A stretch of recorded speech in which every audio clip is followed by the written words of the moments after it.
My name is Corry Burdette. I'm the Museum Operations Coordinator at the USS LST Ship Memorial, Inc. down over on Riverside Drive in downtown Evansville. You can't miss us. We're about 328 feet long. But my title is Museum Operations Coordinator, but I do a lot of different things with the organization. I'm one of the main archivists. I'm one of the main historians. I do tours. I do group presentations like I'm doing today, although this is kind of veering off a little bit from what I normally do, but I'm more than happy to present today for you about back the Iron Curtain a little bit and look at the Korean War and also Indiana's involvement within the Korean War. But the first thing we're going to do is, what was the Korean War? Also, kind of a little bit of deja vu. Didn't we just do this? Because the Korean War was between 1950 and 1953. And it was an unofficial world war that went on because you had a lot of different countries that were involved with this. But it was mainly between two different sides. You had the Republic of Korea, which is South Korea, and it's democratic, led by Syngam Rhee. And that also comprised of sides aided with the USA, Great Britain, Canada, Australia, Turkey, New Zealand, Philippines, Ethiopia, South Africa, Greece, France, Luxembourg, Colombia, and Belgium. And on the other side, you have the Democratic People's Republic of Korea, which is North Korea, and that's communist, and it's led by Kim Il-sung.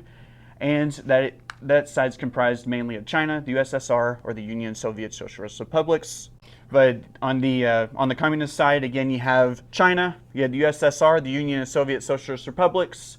You also have Poland, Czechoslovakia, and Hungary.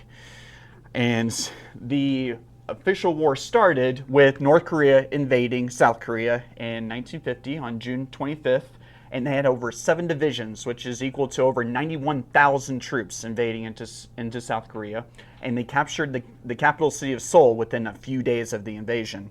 Well, after such a thing, the UN, the United Nations, decided to strike back, and the United States mainly took up arms, and they started going back up against North Korea. And that would peak with the Battle of Incheon. I think I'm saying that right, Incheon. But that was between September 15th and September 19th of 1950. And it was very bold maneuvers taken by none other than Douglas MacArthur, which you might remember him from World War II, but he's back in action. But mainly one of the big things about this was it was very, very high into northern territory. And so it was a very risky from a military standpoint anyway, but also this was the first wide use of LSTs, landing ship tanks, since World War II, as you can see in this picture right over here. And because it was so successful and it helped push the South into the North, that it awoke the dragon, China, and it brought China into the fray. And then afterwards, there was constant fighting back and forth over what would be called the 38th parallel, which is that middle thing that you see right there. And there would be skirmishes, there would be full-on battles and campaigns going back and forth, back and forth, back and forth, back and forth. And that would go all the way on even through when Eisenhower became president in January of 1953, and he vowed to end the Korean War. And eventually he did, and he helped it with, there was a bitter armistice that was achieved in July 27th of 1953. And this is only the beginning, folks, because after this, you'd have a lot of Cold War tensions would be basically cemented throughout the rest of the Cold War. And it also helped establish some of the organizations such as NATO and SATO, which those countries that I was talking about earlier, a lot of them would become NATO. And also, there's still lingering peace today. This is an example of seeing the 38th parallel as it is today, and still hostile and still hasn't really achieved anything. But one of the big things about the Korean War was the warfare technology, because technology is always advancing, right? And I have this quote over here from novelist Don DeLeo, and he says, "War is the ultimate realization of modern technology." And that's because you're seeing constantly, like in World War II, we saw how rapidly things could be made, and also how rapidly advancements could be made. And we saw that also in the Korean War. One of the big key features of the Korean War was helicopters. Now, don't get me wrong, helicopters were around back in World War II. Like the first one was actually made by Igor Sikorsky and was first used in a military campaign in Burma in 1944. But Korean War was the first time you really saw helicopters being widely used in both sides throughout the conflict. And they did a lot of different things, including they helped revolutionize the medevac system, which I'm going to be talking a little bit more about that here in just a little bit. They made it accessible to get troops, supplies, equipment, despite your terrain. Because in Korea, there's a lot of hills, there's a lot of mountain ranges and things like that, so trucks can't really get over through there. And also, since it's inland, you can use your amphibious forces mainly so much. So you had to rely on these helicopters. And also, they helped paved the way for a wide use of helicopters in Vietnam, especially the Huey helicopters, which are really popular. And in the Korean War, you had the first jet versus jet dogfights, which commenced against a F-86 Sabre going up against a Soviet-controlled MiG-15, which was confirmed by both the U.S. Air Force and also the U.S. Navy as being the first confirmed kill of the Korean War, as far as the dogfights go. And even though there were jets back in World War II, the Germans had jets, but this is again the first time where we're widely seeing this being used. And they also introduced something called supersonic maneuvering, meaning they could do very complex maneuvers faster than the speed of sound, which was, again, revolutionary back then.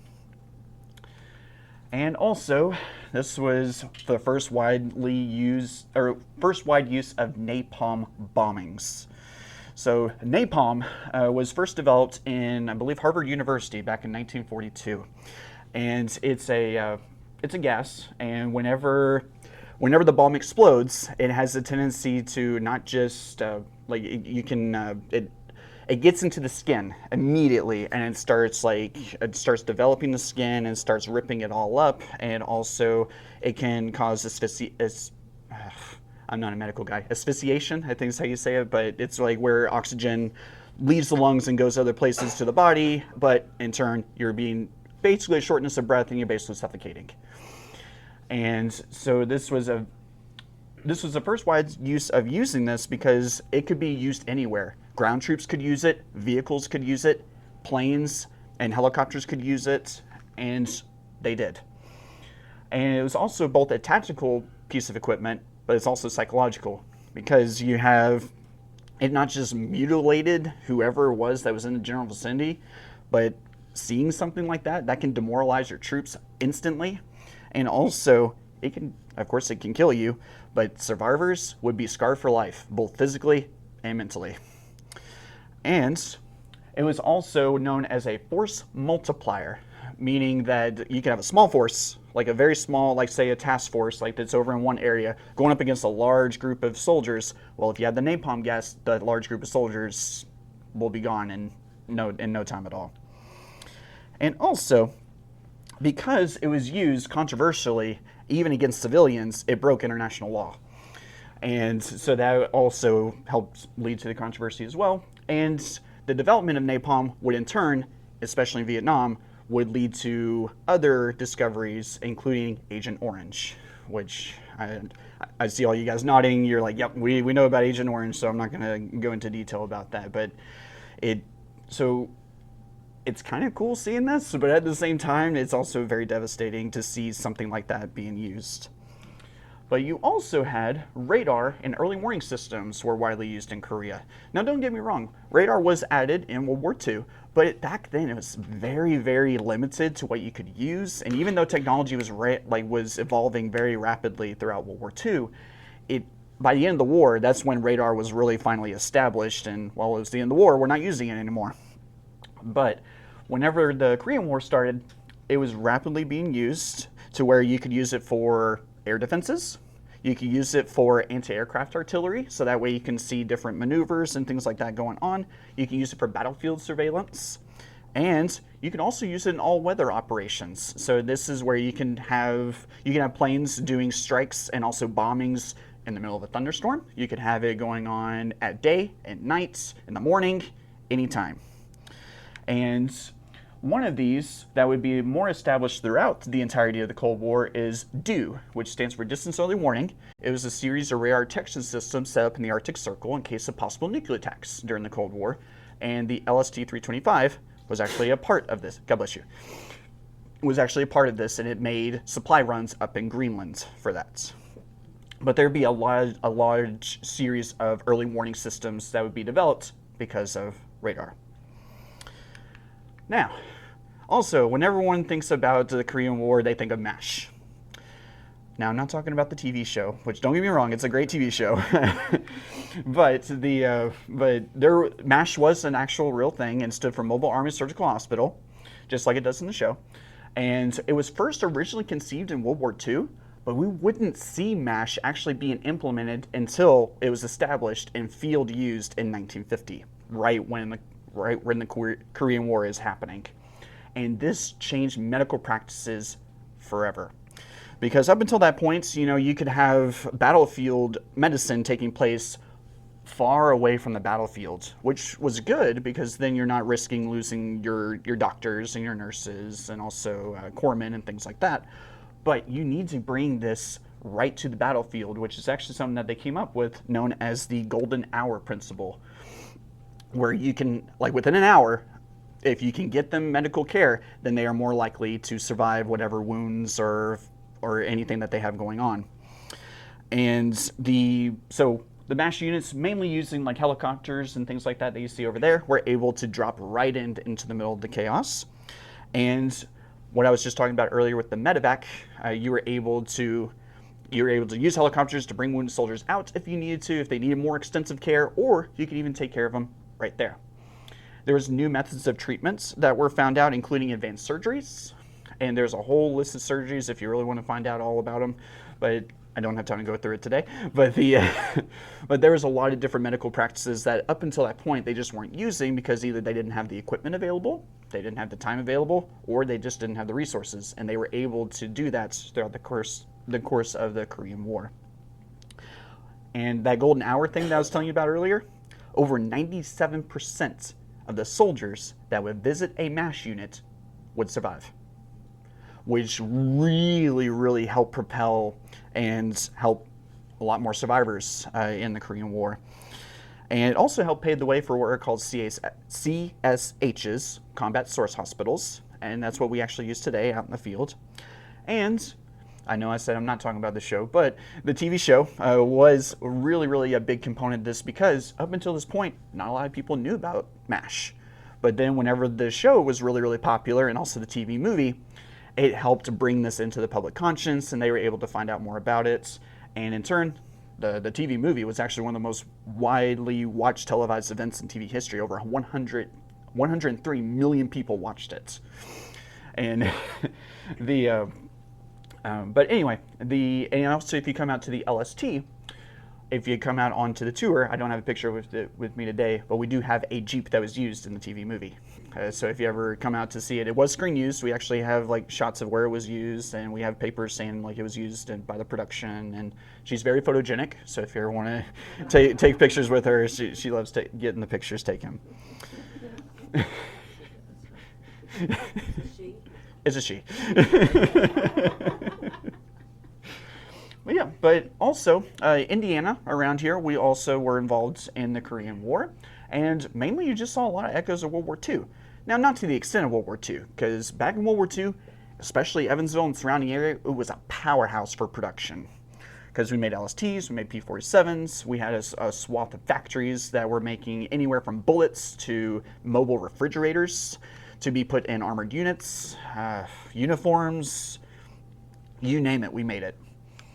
But as you can see over here, this is a couple of newspaper articles that are from the Courier and the Evansville Press. But you have a lot of defense contracts that are re-signed and reinstated, and so all these factories that were sitting kind of vacant for the last like 3 or 4 years are now back into production, and they're doing the same stuff that they did back in World War II. So a lot of people are either getting their jobs back, or they're having to revert back to their World War II jobs, like they just got back into civilian life and now they're going back in it again. And but also even the newspapers themselves were really instrumental around here in the area, because they could feature honor rolls, they could feature even letters that they would print from home, so that way it gave the modern public a chance to like get a taste of the war, because Vietnam was the first time we actually saw televised war, but up until that point you didn't actually have that.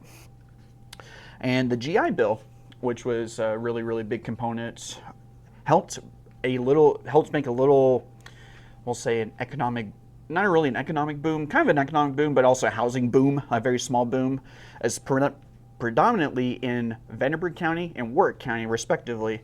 Vanderburgh County, throughout the Korean War, saw a 23% increase in population, and Warwick County saw an 11% increase. Now, Posey County and, let's see, I'm thinking of the other one that's around here, Spencer County, they saw about like 3 or 4%, which it's kind of marginal. I mean, but it's still a decent impact. But Vanderburgh County was really, really big with 23% increase. And these are people, again, who are either staying around, helping out with the war efforts, or they're coming in because, again, of these new defense contracts that got reinstated and things like that.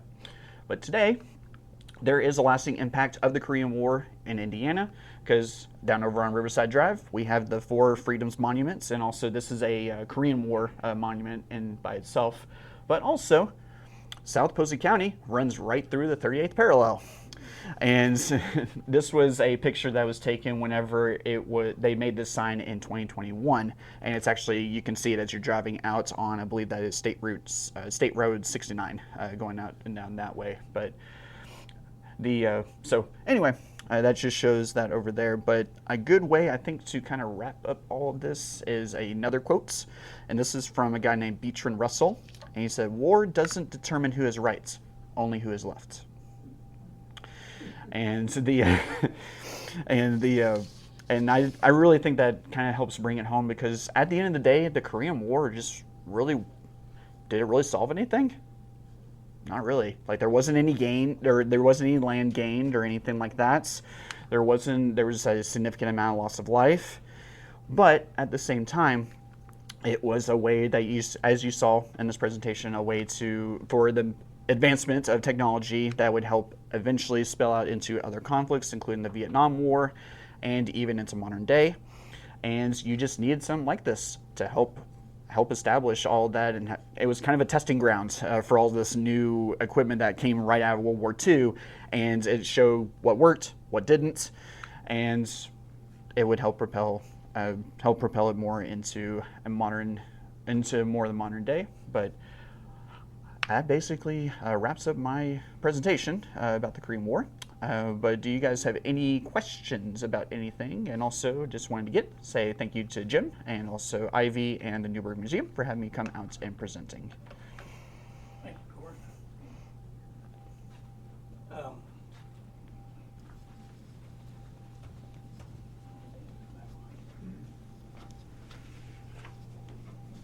You got something you want to say while I get? Absolutely. So, what Corry had mentioned here at the end about the 38th Parallel Veterans Memorial sign there, yes. So we also have that display on that with the Evansville Wartime Museum. They loaned us a Korean War uniform, so you can see that on display today. But really what is so fascinating that, wars, they impacted everyone in daily life, in bigger pictures and everything. But we are, in, I guess, some senses fortunate enough that we can really appreciate the history and value of this, that we have a geographical association with that 38th parallel divide of North and South Korea. So would we like to open up to any questions right now? Sure. Mm-hmm.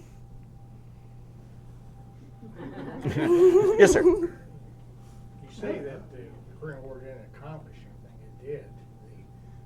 North Korea invaded South Korea and took over all the way to Busan. That was like 80% of South Korea or more. And the U.S., by getting involved, we took all that back. Okay, so they did gain something, and China got involved, and we stopped them. So we gained something there, that they just can't go and do whatever they want. So right. There was some things that was gained by us about being involved with that war. And I didn't mean to diminish the war or who all was involved in it or fought anything like that, but just looking again from a historian standpoint, you could argue that there wasn't a lot gained, but at the same time, we know that there was a lot gains. What you're saying is the stupid for the North Koreans to invade that because there wasn't any gains. They went back to the original DMZ zone, and a bunch of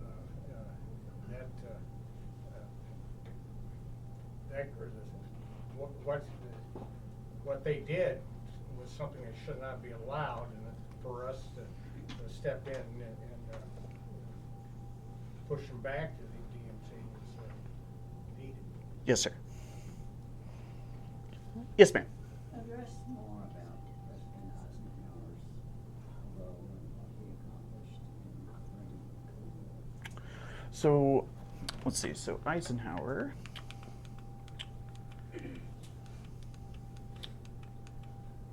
Well, come on. There he is. Okay. Yeah. So Eisenhower, the main thing about, or let's see. So Eisenhower, he helped with a lot of different legislation and everything that would help propel and help move troops, and also helped solidify the unions and everything that we were making with the other countries at the time. And he also helped reestablish that, I believe it's called the Monroe Doctrine. You might have heard that before, but this is just that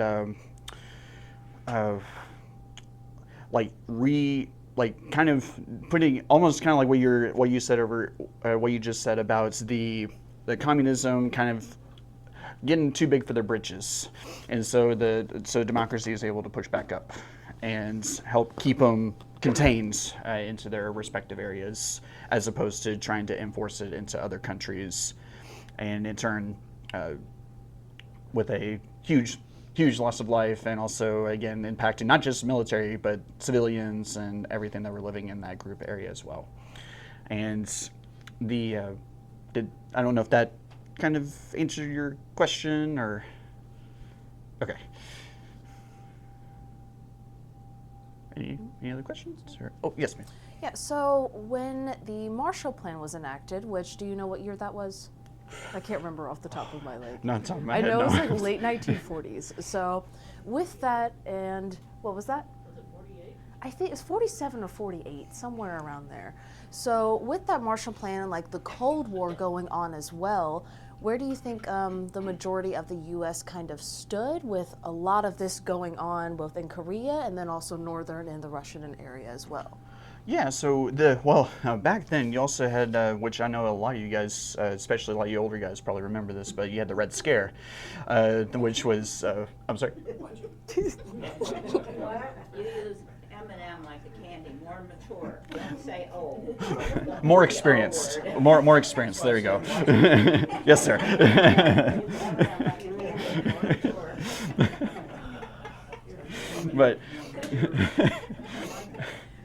But you had you had the Red Scare, which would be a big component as to why a lot of people you also had the draft that was also reinstated during the Korean War. So there was people who were going that didn't necessarily want to go, but at the same time you also again had this Red Scare going on that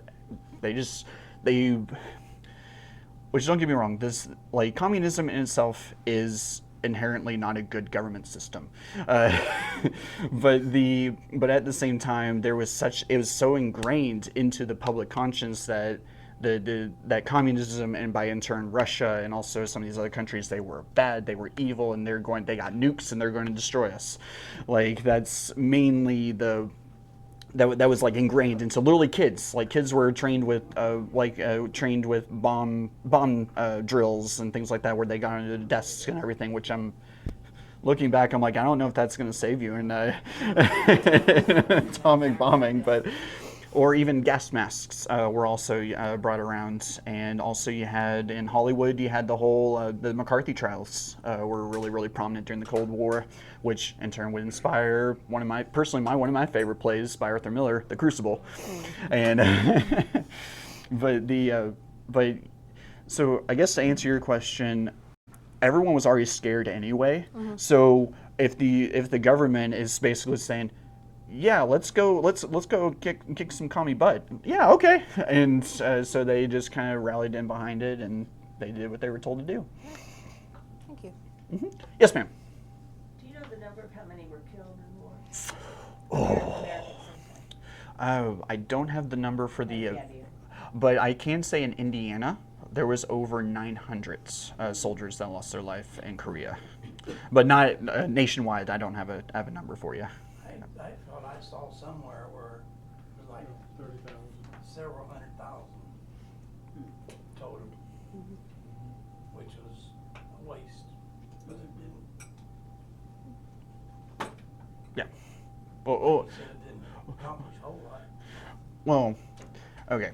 Yes and no. Like, yes. So like what this gentleman over here mentioned about that we were able to keep communism contained and everything like that, then absolutely, like things were accomplished. But even then, looking at it from a historical standpoint about like military conflicts and everything like that, there's a lot of people out there, I'm not saying I do, but there's a lot of people out there that would say, no, there wasn't really a lot accomplished because you still had that divide, and like all of Korea is still divided. Like there's not like a unified Korea. Like there's a North Korea and there's a South Korea. Like there's no union of Korea, if that makes sense.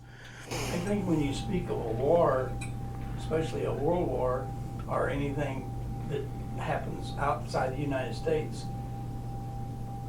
it's always looked at like, what does it do for everybody? And the only thing, it benefited us. We learned a lot with stuff, but as far as it didn't do anything for the world itself. Matter of fact, I think it lit a fire under the Koreans. Well, on that, and also going back to what Ivy was mentioning earlier, like with this whole Red Scare and everything, you also had the space race, which like by the end of the decade, we were able to get men on the moon. So that in turn, even though because of the Red Scare, we had like such big technological advancements like that, and so that in turn, that was a good byproduct of the Red Scare, if you want to think of it like that. North and South was divided up right after World War II between the Russians and the United States when the Japanese surrendered, and never really proved, but most people feel, or the government felt, that Russia was instrumental of the North Korean invading the South Koreans, and that's why we got to get involved in it, is because we didn't want the expansion of Russia Right. back in those days. Mm-hmm. That's kind of what's going on today, it hasn't changed because it's still going on like in Ukraine. Exactly. Russia's trying to expand. When Corey was talking a while ago about what Evansville did to contribute to the wars, I was going through some stuff and I read on something, and I never did know this. I knew about all the ammunition and the airplanes and that, but International Steel was building portable bridges, and they came in. I mean, they were very important because when the enemy would bomb a bridge to keep us from getting to them, now we had these portable bridges that we could throw down and get wherever we wanted to go crossing water. And I thought that was pretty neat. And like I said, I never did know about that until I started reading on it. Once more, let's give a nice round of applause for Corry Burdette.